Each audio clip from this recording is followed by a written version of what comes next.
This is Brian with Pixel Palace Games, and this is Austin.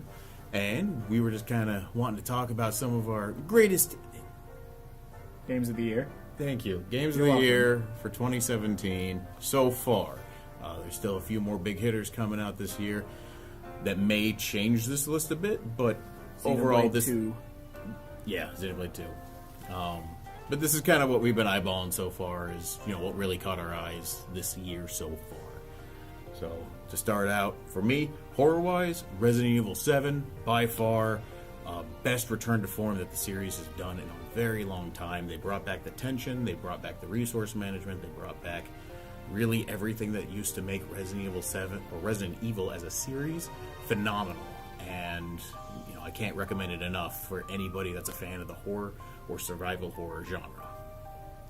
I have a copy of it. I still need to play it, though. I've seen Do it. gameplay footage of it, Do it. and it looks incredible. It's so good. I really want to start it, but I'm waiting on a certain someone to be in the basement at the same time so I can make him watch, and watch him cower in fear.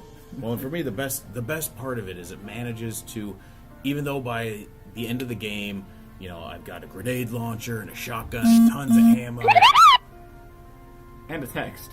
and a Moogle, the build-up for the final boss fight, you're looking at those stairs, you want to go up, but you don't want to because you know what's up there and you don't think the guns are going to help, and it was great. It was handled so friggin' well. So, yeah, Resident Evil 7, just do it. It's great. Breath of the Wild. I know you're not too fond of it, but I adore the game. I think it was phenomenal. I haven't really played through and beaten hardly any open world games. This is one of my first. And it was actually the first Zelda game I've ever beaten. I came close to beating Ocarina of Time, but then someone stole my cartridge, and it was never seen again. I was close. I was at the Fire Temple. I was like halfway. And then my cartridge got snagged, and I was really, really sad for like 3 weeks. If you need to, you can borrow my 3DS copy. I have a 3DS copy and another cartridge. I'll be getting Okay, on we'll it do it. eventually. Do it. Yeah, back to Breath of the Wild. It was awesome going around and exploring. There's a lot to see. It was a lot of the same landscape, but it felt a little more natural that way, I guess.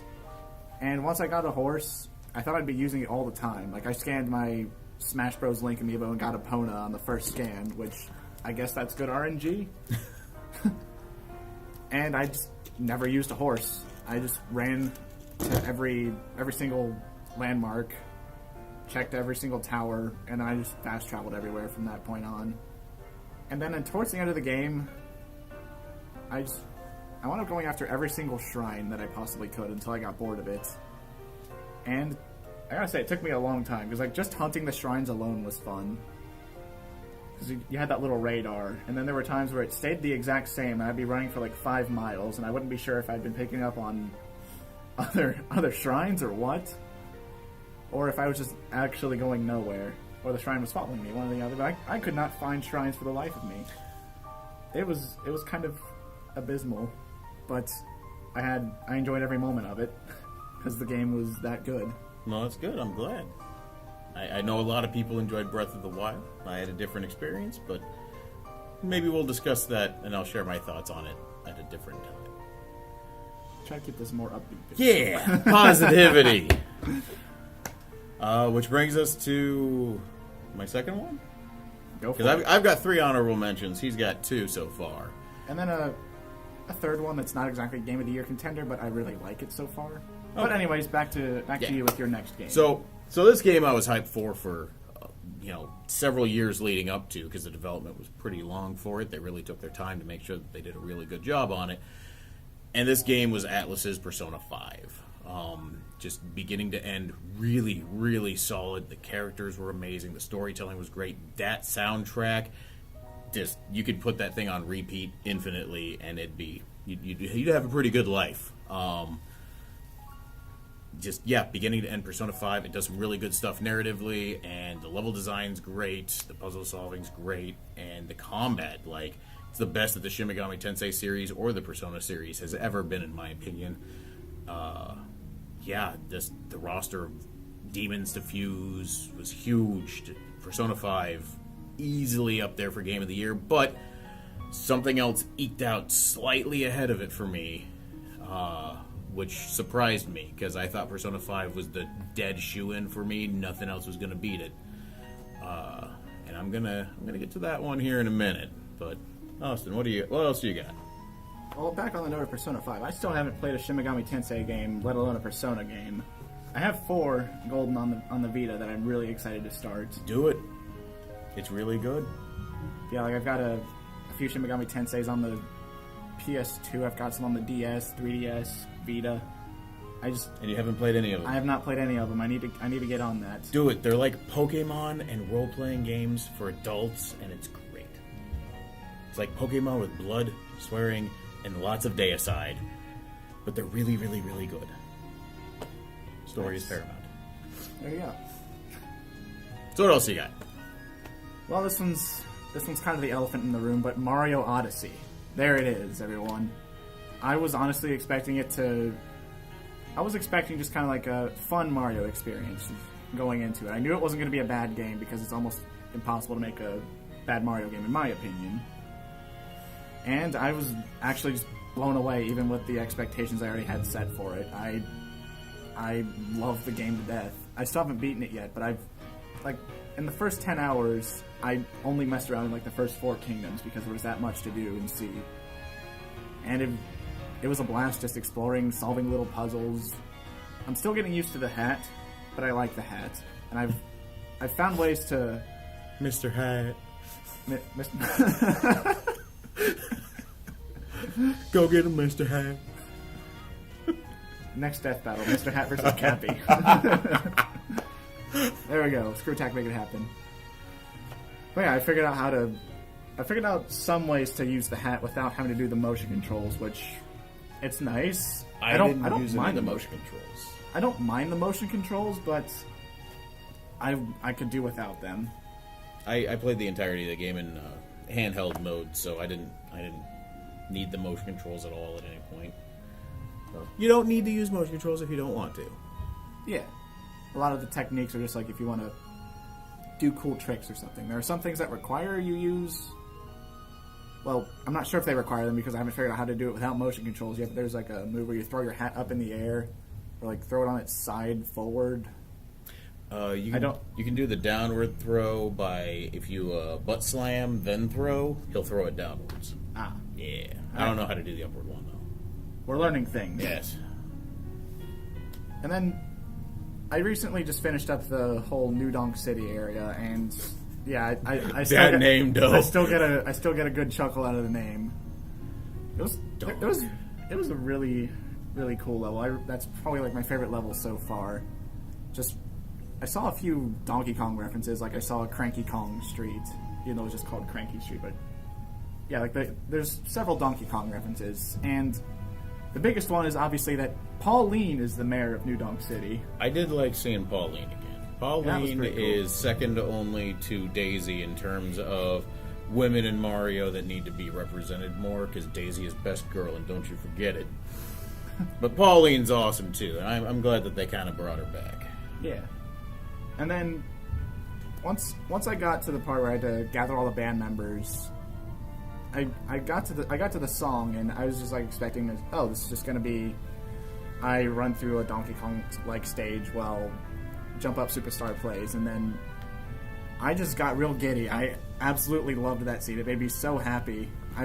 There hasn't been a scene in video games that has made me that happy in a long time. It was just like a genuine joy to run through that scene. I even stopped and just kind of like messed around in the little 2D areas as Pixel Mario, still just jumping around, making him twist around, teabag to the music. And then I went up the pipe to go to the 3D world to meet Pauline on top of the building, and there was still like more environment to run around and mess with. And if you let Mario stand idle on stage with the entire band, he just starts grooving. I really like that. I had to take a video of that because it was I really liked that. It was cool. But yeah, Mario Odyssey. I'm not done with it yet. I hope I'm not going to be done with it for a little while because I am loving every second I'm playing of it. I'm glad people are enjoying Mario Odyssey. Genuinely. Very happy. Anyways, so it sounds like you finished up with Mario Odyssey and gushing Yeah. all over that one. Yeah. So for me personally, my game of the year, the single best game I've played all year, and honestly, the single best game I've played in a long time, would have to be Nier Automata, the Platinum Studios combat game. Set in the far future with androids versus machines. It sounds stupid and silly in concept, and it is. But it does some profound things in terms of storytelling and character development that hits on deep emotional notes. And it's just utterly phenomenal beginning to end. The soundtrack is flawless and really helps get that... It puts you in the mood, because everything's kind of in a bad state. But this music kind of has that bitter sweetness to it, and it really fits. And it's one of the few times that a quote-unquote open-world game hasn't felt artificially bloated and large just to be large. It was the size that it needed to be in order to do the things that it wanted to do. And I really appreciated that. Like, a lot of these open-world games are big just for the sake of being big, and I can't do it. If you have space in the game, it needs to be used for something for me. And Nier Automata struck that perfect balance for me to make that open world game feel cohesive, coherent, and make sense.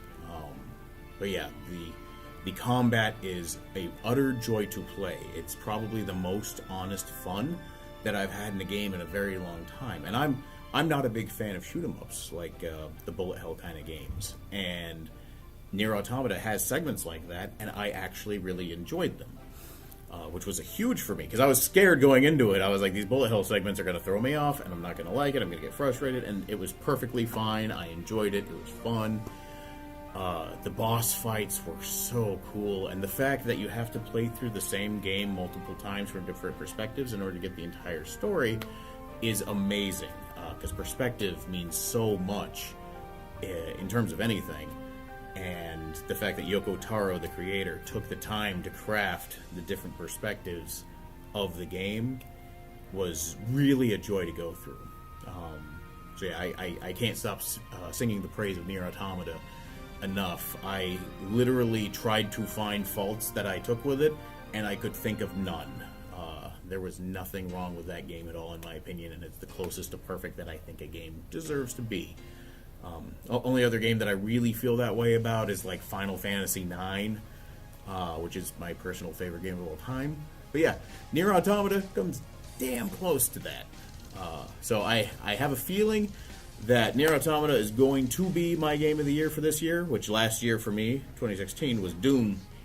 Doom 2016 was really good. And Nier Automata is definitely feeling like it's going to be this one. I still have Xenoblade Chronicles 2 to look forward to this year, and the Pokemon Ultra Sun and Moon could eke out if it turns out to be as good as we think it might be. But yeah, I'm very confident in my choice. What about you?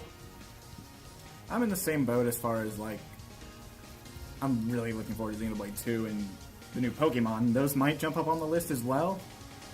Hoping they do. Don't want to spend the money on a bad game. Yeah. But I guess for, like, other games this year that I thought were really good, like, I know technically it's a remake, but it's the first time the US has gotten it. It's Fire Emblem Shadows of Valentia.